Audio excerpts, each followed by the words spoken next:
Hey everybody, you're listening to The Jazz Architect.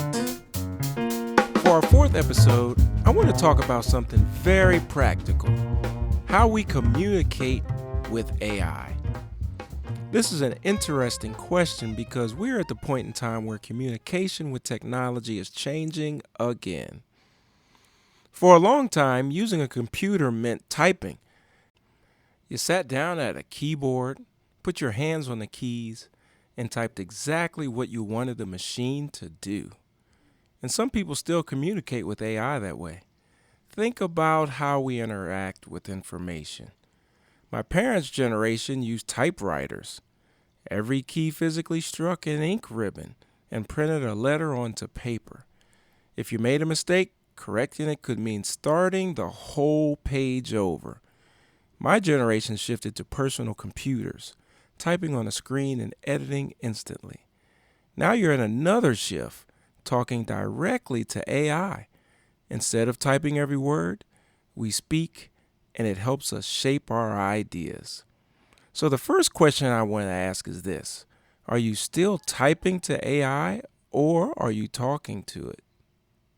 Are you writing out your prompts carefully, sentence by sentence? Or are you hitting that little microphone button and speaking into your AI platform of choice, like you're having a conversation? That small shift matters more than we may realize, because when we move from typing to speaking, we are not just changing the tool, we are changing the way we think, the way we ask questions, the way we explain ourselves, and the way we expect AI to respond. People tend to get their ideas out faster when talking, but writing often leads to more precise first passes. That said, AI is improving with voice, so the gap is closing, and the best choice often depends on the task. For brainstorming, talking can feel more natural. For exact instructions, writing still wins. But there's no definitive study yet that says which one needs fewer retries. And that brings us to today's topic: how to talk to AI, prompting as a human skill. Because prompting is not just about technology, it is about communication, it is about clarity, it is about knowing what you want, knowing how to describe it, and knowing how to guide the response you receive. As an artist, dancer, or painter, we have all been in a situation where we are hired to do a job and the buyer asks for something like a song or dance that is similar to something else. I've seen this a lot. I'm at a gig and someone walks up to me and says, "Play some soft background music." That's so broad, we could pick hundreds or thousands of tunes. But if they say, "Play something like the band on the Titanic as it was sinking," suddenly we know mood, tempo, style, intensity, and depth. AI works the same way. The more specific your prompt, the more likely you get exactly what you're looking for. Clarity is not always clear. Let me repeat that. Just because you think it's clear doesn't mean someone else receives it in the same way. So here's the heart of it. We talk about clarity like it's a fixed thing, but clarity between people is always moving. We assume, we shortcut, we skip steps, especially with people we love or people we work with every day. In contrast, with AI, we slow down, we spell things out, we explain context. Maybe the lesson is we could borrow a bit of that discipline, not to be robotic, but to be intentional. Just one quick check-in, one small, "does that fit?" so we don't drift off the subject. That's how communication stays alive, by tending to it, not by assuming it. You know, communication itself has been around forever, but lately it's been speeding up so fast. Think about it. People used to write letters and wait months for a reply.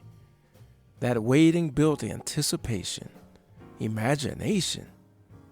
Now we send a text, and if the reply doesn't come in a minute, people get mad and want to fight. They get frustrated. Oh, they don't like me. Oh, they just ignoring me. I know you saw it.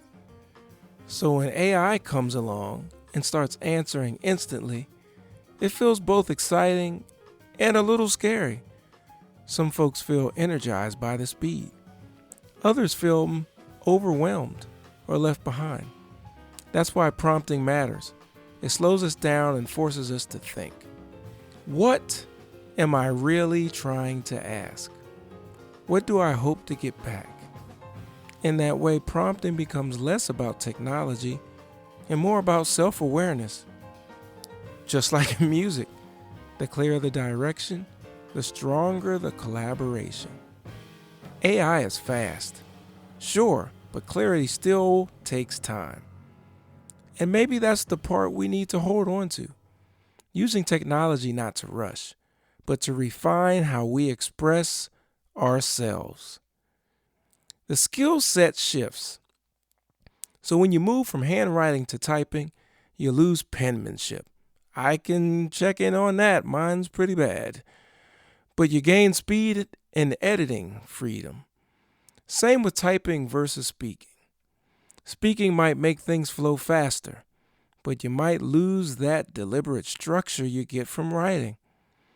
The trick is staying conscious of what you're outsourcing and deciding. Okay, where do I still want to keep my own muscles in play? Whether that's practicing your instrument, refining your prompts, or just slowing down to shape your thoughts before you hit record. This past weekend, I had the opportunity to attend a 2-day AI workshop at the great MIT, or Massachusetts Institute of Technology. And I have to say, some of the presenters were outstanding, astonishing. They were incredible. It was a room of incredible just geniuses on AI, highly trained PhD specialists in artificial intelligence, leadership, learning, and the future of work. One quote that really stayed with me came from Paul McDonough Smith. He said, "When the machine does the cognitive work, we can quietly lose practice. And practice is how capability is developed. The pianist who stops playing will see their capabilities fade." Now, think about this. Me, the jazz architect. I'm actually a pianist. He's actually talking about a piano player. Trust me, that woke me up. Now that hit me very personally. So when I hear someone talk about a pianist losing their ability because they stopped practicing, I understand what that means deeply. But the point was actually bigger than music. The message is this: whatever your field is, you have to keep practicing your craft. If you are a teacher, you have to keep practicing how you teach. If you're a writer, you have to keep shaping your ideas. If you're a leader, director, or manager, you have to keep practicing how you think, communicate, make decisions, and guide people. And this connects directly to prompting. That's right, we're still talking about prompting. Because when we use AI, the machine may help us think faster, organize ideas faster, or produce content faster. But if we let the machine do all the thinking for us, we may slowly lose practice, like that piano player, in doing the very thing that made us capable in the first place. So prompting is not just typing a question into a machine. Prompting is still a human act of thinking. It requires you to ask, what am I trying to communicate? What outcome do I want? What information does the system need? What does a good answer look like? Think about an office manager or director. If a manager says to them, just handle the project, that's not too clear. One person may think they are building a full presentation. Another may just sit back in their chair and watch the other person build the full presentation. Someone else may think they're supposed to be scheduling meetings, Everything is moving, but not at all in the same direction. But if a manager says, I need a 3-slide client-ready presentation by Friday at noon. Keep it concise, include the budget numbers, identify the main risk, and end with 3 recommendations. Now the team has direction. That is not micromanaging. No, it's not. That is clear communication. AI works the same way. A vague prompt gives AI room to guess. Remember that term, hallucination? We don't want that to come back to bite us. A clear prompt gives AI direction, but the human still has to do the work of thinking clearly enough to give the direction. So yes, AI can help us. It can speed things up. It can organize information.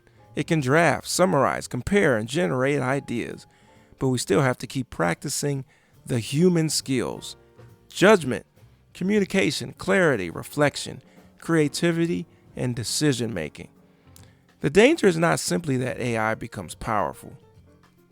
The danger is that we stop practicing our own capabilities because the machine is doing more and more of the cognitive work. So the goal is not to avoid AI. The goal is to use AI in a way that makes us better, sharper, and more thoughtful. The machine can assist, but the human still has to lead. The last thing I want to talk about is human judgment. Yeah, that's right, I said judgment. I know people are like, oh boy, everybody's got their own judgment capabilities. Well, you're right. When we talk about prompting, we may think it is just about giving instructions to a machine. We may think, I'm just typing something in, or I'm just speaking into a microphone. But there's actually a very important step that happens before the prompt ever reaches the machine.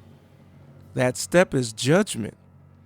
Before you write or speak a prompt, your mind is already making decisions. You are deciding what the goal is. You are deciding what information matters. You are deciding what tone you want. You are deciding what kind of answer would be useful. You are deciding what should be included, what should be left out, and what direction the response should go. That may seem small, but it is not small at all. Whether you're working on a design, a piece of music, a business project, a lesson plan, a presentation, a strategy, the prompt begins with your own thinking. AI may generate the response, but you are the one shaping the request. So in a way, prompting is like being your own editor, producer, or project manager. Before you hit enter, before you speak into the microphone, you are making choices about what matters most. And those choices affect the final product. That is why human judgment still matters. AI can help organize, draft, summarize, and even create. But the quality of what comes back is often connected to the quality of the thought that went into it. The machine can assist, but the human still has to decide what is worth asking, what is worth keeping, what is worth changing. That is the real skill behind prompting. It is not just knowing how to use AI. It is knowing how to think clearly enough to guide it. All right, guys, that brings us to a close of another podcast. Once again, I'd like to tell everyone, keep your eyes and ears open, stay kind, and be a groovy person. And as the jazz architect always says, being creative and innovative is the best way to start and end your day. See you soon.